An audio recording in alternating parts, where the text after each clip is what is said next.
what's been gained. We are living proof that love remains. Well, I don't know, baby, what I'll do on this earth without you. We all live and we all die, but the end is not goodbye. The sun comes up and seasons change. Through it all, love remains. An eternal burning flame. Hope lives on.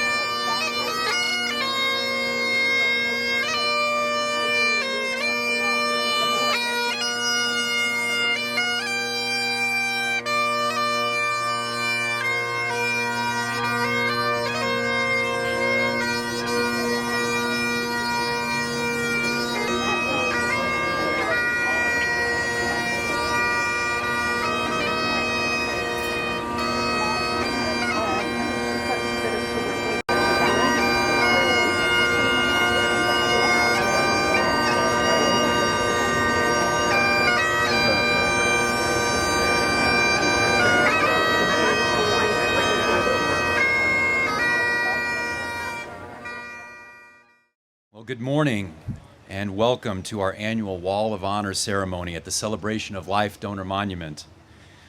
The Celebration of Life Monument honors those who have selflessly given the gift of life to others.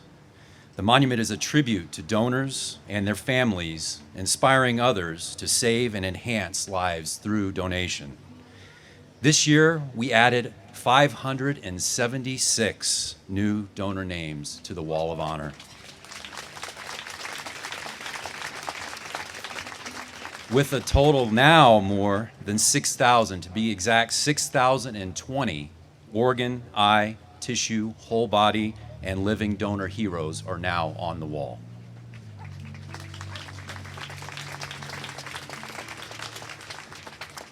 Last year, the Utah Lions Eye Bank recovered over 1,200 eye donors, providing sight to 910 individuals. They also provided over 1,300 eyes tissues to benefit research at the John A. Moran Eye Center. This past year, Intermountain Donor Services organ team successfully worked with 102 organ donors, which resulted in a total of 324 life-saving transplants. In addition to that, 158 organs were donated specifically for research. There were over 270 bone donors and over 130 people who provided heart valves and blood vessels for transplant. 183 donors also helped others through skin donation. Living donors, of course, are an important part of this wall, and this year there are 23 new names representing living donors.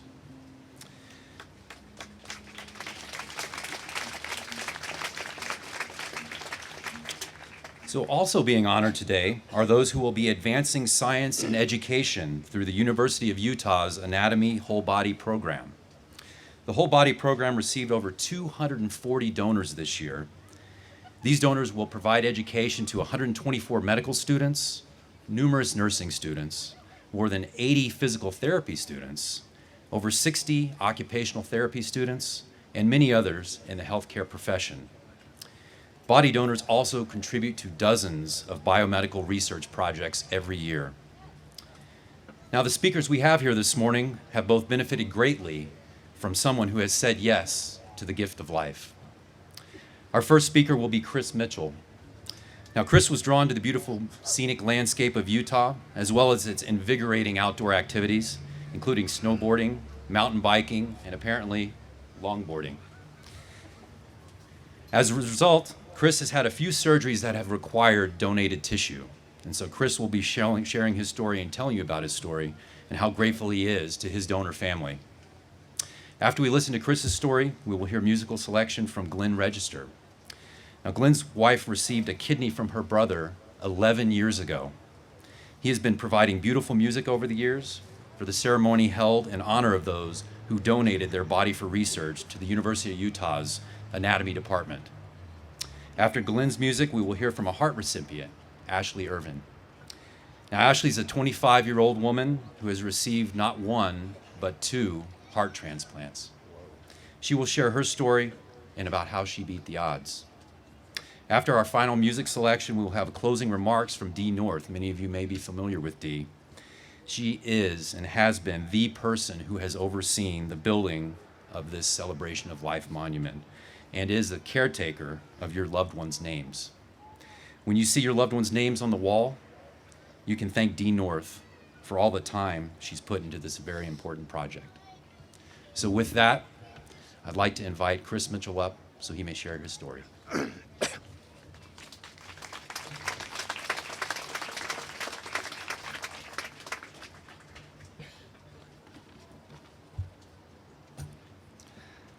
Hello, everyone, and thank you for coming out today. Yes, my name is Chris Mitchell, and I appreciate everybody coming out to honor your loved ones. Without my thoughtful donors, plural, I would not be able to continue to be the active person that I endeavor to be today. My story starts in Texas, where I grew up riding BMX bikes and skateboarding quite a bit.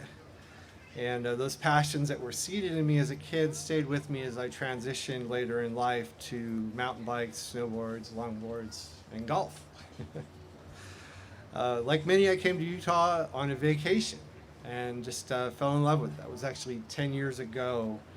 I moved here a couple of months later. I just fell in love with Utah's unique geography and the opportunities to participate in mountain sports like snowboarding and mountain biking. I can still remember my first experience in Utah's snow-covered mountains and thinking that it was like a little piece of heaven that fell down to earth as snow for people like me who just dreamed of surfing the mountain from the time they were kids. I was new to snowboarding at the time and quickly realized coming to Utah that I didn't even know what riding powder was until I got a chance to ride Utah Powder. That's right. Right? And once you've ridden Utah Powder, you just want to ride it again and again and again because it is the greatest snow on earth. So I did ride it again and again, as many times as I could. Unfortunately, riding the mountain can be dangerous any way you choose to do it. And I tend to think that the older we get, it gets a little bit more dangerous because we're not quite as durable as we once were. Though I'd taken many good falls earlier in life and was able to kind of brush up and dust off, if you will, recover on my own, I found that last 10 years or so, a few of those accidents left me in need of serious medical attention.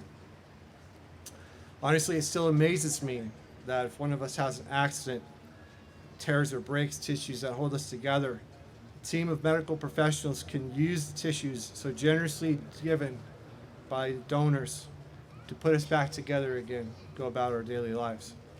This really meant 2 very different and very important things to me. First and most importantly, I can go about my daily life working, doing things that we all have to do, like grocery shopping, washing the car, mowing the lawn, the way I did before. Frankly, without my donors' tissues, I simply would not even be able to live that life the way I used to. Secondly, it also means that I can continue to participate in the sports that I love and pursue the life of my dreams, even after having sustained multiple injuries that not long ago would have meant giving up those activities.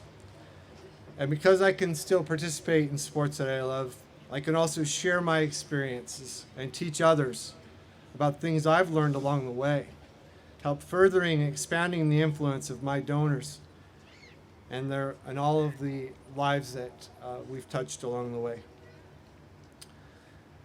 Today, I continue to be an avid mountain biker, snowboarder, longboarder, and golfer, and have taught many others things that I've learned in all of those sports. And as I've received donor tissues now from 3 different people and 3 different surgeries over the last decade. I couldn't even begin to calculate the impact on my own life, much less all the lives I've been able to touch along the way. So in closing, I'd like to thank all of the donors and their families for their generous gifts, without whom none of this would be possible. Thank you.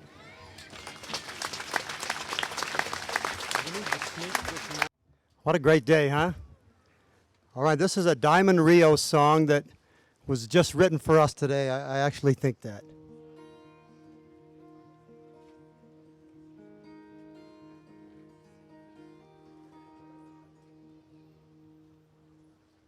Last night I had a crazy dream.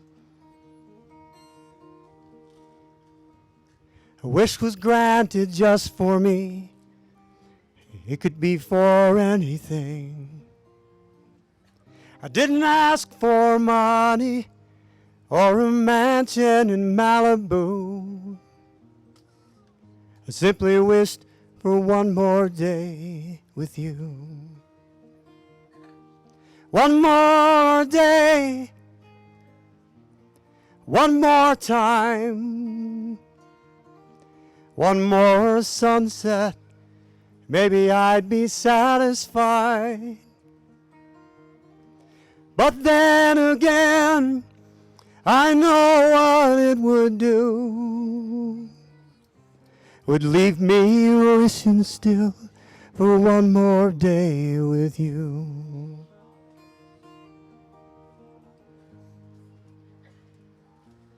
One more day. First thing I do is pray for time to crawl. I'd unplug the telephone, keep the TV off, and I'd hold you every second, say a million I love yous. That's what I'd do with one more day with you. One more day, one more time, one more sunset, maybe I'd be satisfied. But then again, I know what it would do. Would leave me wishing still for one more day with you.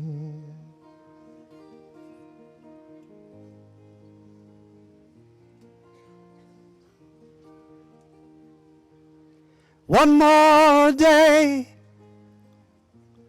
one more time, one more sunset, maybe I'd be satisfied. But then again, I know what it would do. Would leave me wishing still for one more day.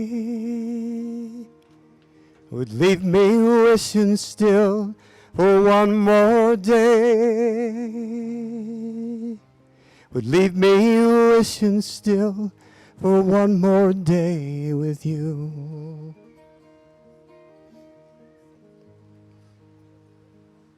Oh, one more day.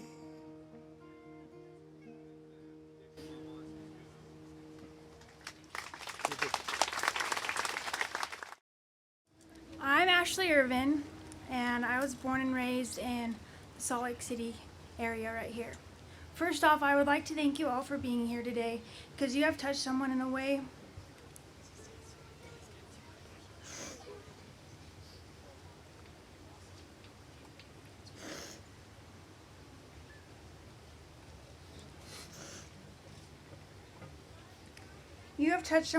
that no one can ever replace. I wouldn't be standing here today if my donors would not have said yes to organ donation. So thank you very, very much.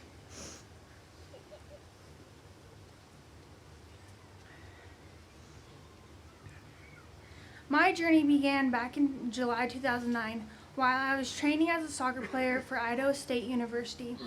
A couple weeks before returning back to Idaho to start school in the season, I noticed I couldn't get my mile down to 6 minutes and 30 seconds. This was the time that my coach wanted all her players to take the mile in before starting season. I told my mom about this and she told me, "You're staying up too late, eating too much candy." I rolled my eyes and said, "Mom, can we please just go see the doctor before returning to Idaho?" So I made my appointment with the pulmonary specialist, the lung doctor. After seeing the pulmonary specialist and passing all the pulmonary function tests just fine, they decided to get an x-ray of my lungs before leaving. They called me later on that day and told me the x-ray came back and it showed my heart was slightly enlarged.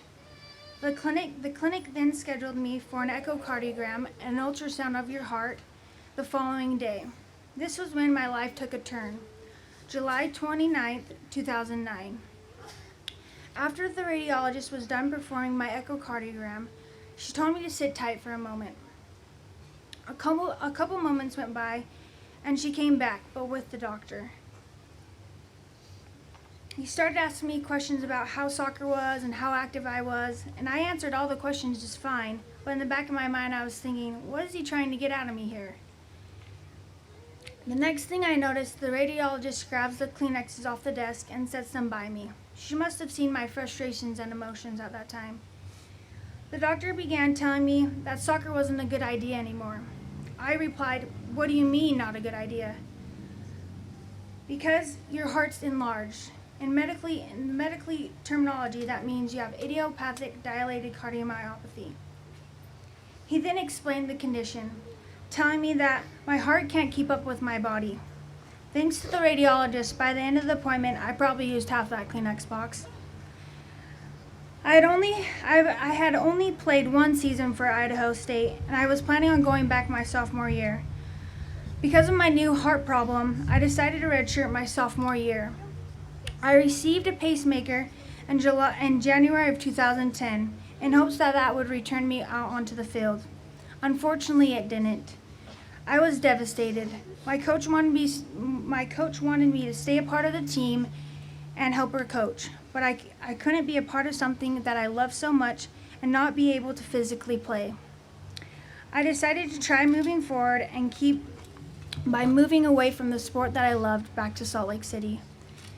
I met my better half of a husband, and we got married in March of 2011. In 2012, we moved to St. George, Utah, where I attended Dixie State University to receive my physical therapist assistant's license. During my first year of schooling, on June 2nd, 2013, I suffered a major stroke. This was caused by my weak heart. Luckily, during the time of my stroke, we were in Salt Lake City, where I could receive prompt medical care. We initially came up for the Taylor Swift concert that weekend. We still joke today that Taylor Swift saved my life. The following year, I graduated with my physical therapist assistant's license, which then took me back to Idaho to work for Premier Physical Therapy in Idaho Falls, Idaho. After only working 3 months, I became very symptomatic. I was told by my cardiologist to schedule an appointment with the heart failure team in Salt Lake City. The heart failure team did some tests, which I did very poorly in. Then they decided to put an LVAD, a left ventricle assist device, in me and put me on the transplant list. The LVAD is a device that implants into your heart with a cord running out of your body to a battery pack, which then you have to wear on your waist at all times. I named my LVAD Gus. Luckily for me, I only had Gus for 4.5 months. I got my first gift of life on March 10th of this year. Within 3 days of my recovery, I experienced complications, and I was put on life support. The plan was to try and nurse my transplanted heart back to health. But 18 hours later, once again,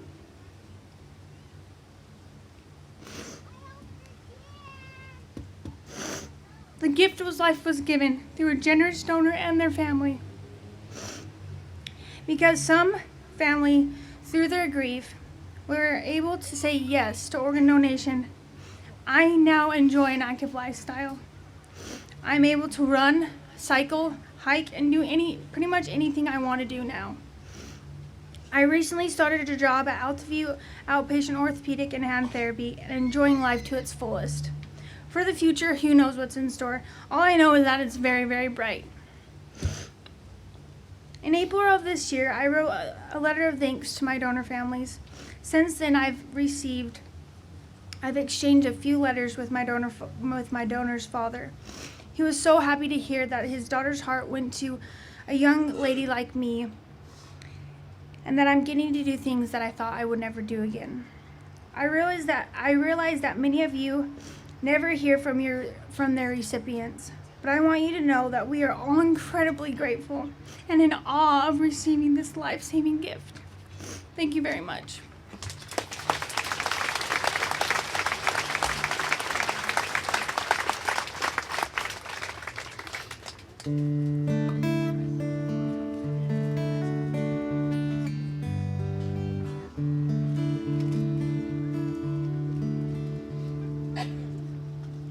Roll along with me.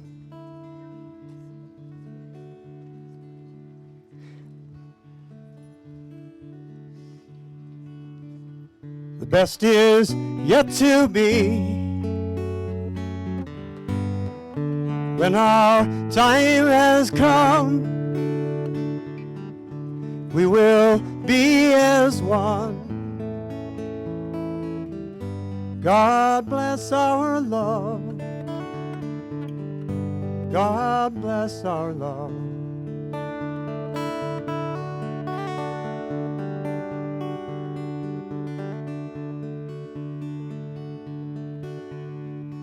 Grow along with me. Two branches on one tree face the setting sun. When the day is done, God bless our love. God bless our love. Sharing our lives together, man and wife together, worlds without end. World without end. So grow along with me. Whatever fate decrees, we will see it through, 'cause our love is true. God bless our love. God bless our love. God bless our love. God bless our love. Grow along with me.